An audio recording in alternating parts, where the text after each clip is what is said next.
PDN ini dibikin karena memang sebenarnya kebutuhan dari para pelaku-pelaku industri kreatif di Jogja. Dan di Jogja selama ini memang sudah menjadi sebuah tempat yang bisa membuat iklim kreativitasnya kuat. Kira-kira tempat seperti inilah yang kita butuhkan untuk saling bertemu, saling berkolaborasi, dan saling bertukar pikiran. Lagi-lagi kalau karena ini teman-teman kreatif gitu. Jadi dari sisi kreativitasnya harus terwadai. Jadi di sini ada 3 ruang pamer besar yang nantinya akan bisa dipakai untuk memamerkan karya teman-teman. Ada area co-working space yang bisa untuk bekerja bersama, berkolaborasi bersama. Ada area maker space yang nanti akan kita bisa bikin prototype. Jadi tidak hanya desain, tapi dari gambar sampai diwujudkan menjadi prototype. Nah, prototipe inilah yang nanti akan menjadi pegangan para IKM kita untuk dia memproduksi barang. Saya tahu cara bekerjanya teman-teman kreatif, biasanya malam, biasanya bekerja 24 jam. Nah, kita sediakan tempat di sini adalah sleeper cabin. Sleeper cabin itu nanti teman-teman kalau umpamanya kemalaman di sini bisa tidur di sleeper cabin dengan istilahnya rental yang terjangkau untuk teman-teman. Terus di lantai atas kita punya area rooftop.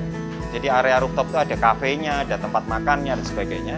Dan di sebelahnya rooftop, di sebelahnya kafe itu kita punya ruang, saya nyebutnya ruang enlightenment. Ruang enlightenment itu di area itu kita bisa yoga di sana, bisa istilahnya olahraga di sana, tapi bukan olahraga yang berat. Jadi tempat ini harusnya bisa mewadai kebutuhan teman-teman kreatif yang ada di Jogja. Kalau untuk ruang pamer, ada 3 ruang pamer, yang satu ruang pamernya sekitar 200 meter persegi, yang 2 lainnya lebih kecil dari 200 meter persegi. Terus ada ruang audiovisual yang untuk presentasi, itu sekitar bisa menampung sekitar 100 orang. Terus ada area presentasi tapi di outdoor. Di outdoor ini teman-teman bisa mengumpulkan teman-teman diskusi di taman, tapi di lantai 2. Nah, ini menariknya di situ. Jadi harapan saya area-area ini bisa memancing kreativitasnya tambah. Tempat ini memang kita dedikasikan untuk teman-teman kreatif. Jadi pengelola tempat ini harus super kreatif. Kenapa? Karena kita mengelola orang-orang kreatif. Nah, itu yang menjadi concern saya ke depannya. Karena kalau pengelolanya tidak kreatif, pasti akan ketinggalan sama orang kreatif. Kira-kira itu yang paling penting itu.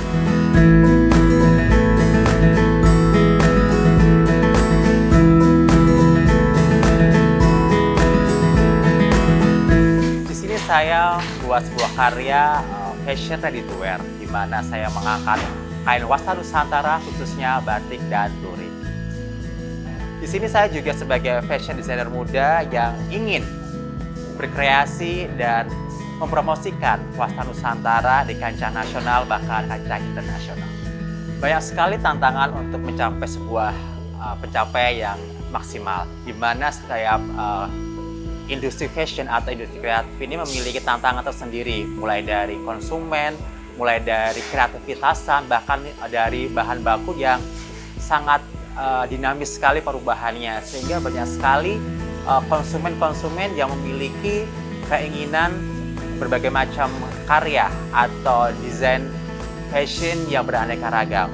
Oleh karena itu, kami sebagai fashion designer harus bisa kreativitasnya lebih baik lagi, dan untuk mengasah kreativitas fashion designer itu untuk meng-create sebuah produk yang lebih unggul dan lebih baik lagi, sehingga produk yang kita keluarkan atau kita jual tersebut menjadi sebuah produk yang memiliki kualitas yang baik.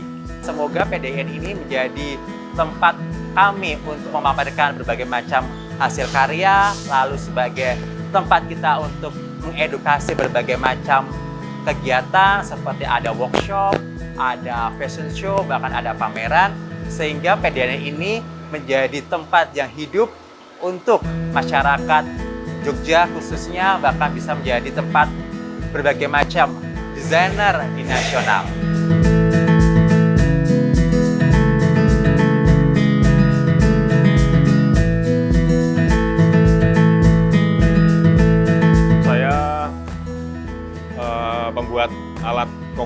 manual espresso maker dan milk frother. Saya banyak membuat produk dengan menggunakan bahan logam. Jadi untuk pemasaran kita bisa sampai ke luar negeri.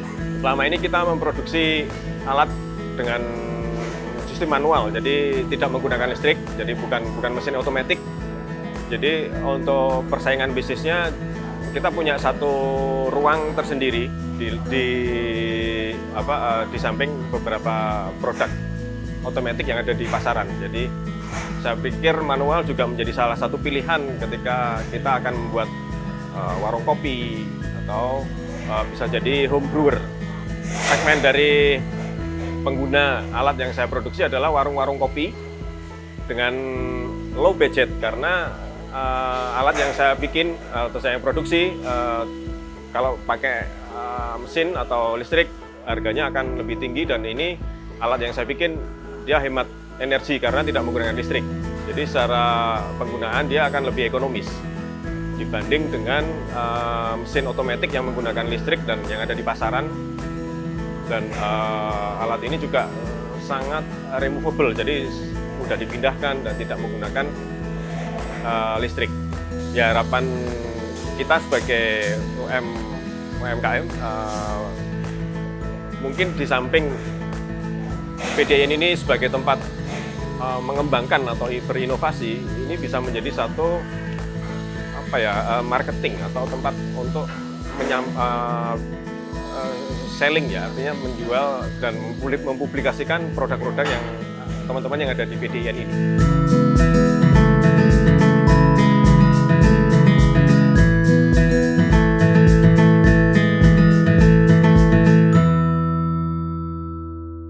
Ya, mudah-mudahan pembangunannya berjalan sesuai dengan rencana. Amin. Kemudian insya Allah segera bisa difungsikan sehingga harapannya daya saing industri ini menjadi lebih kuat dan dengan demikian masyarakatnya menjadi sejahtera. Amin, amin. Doanya saja.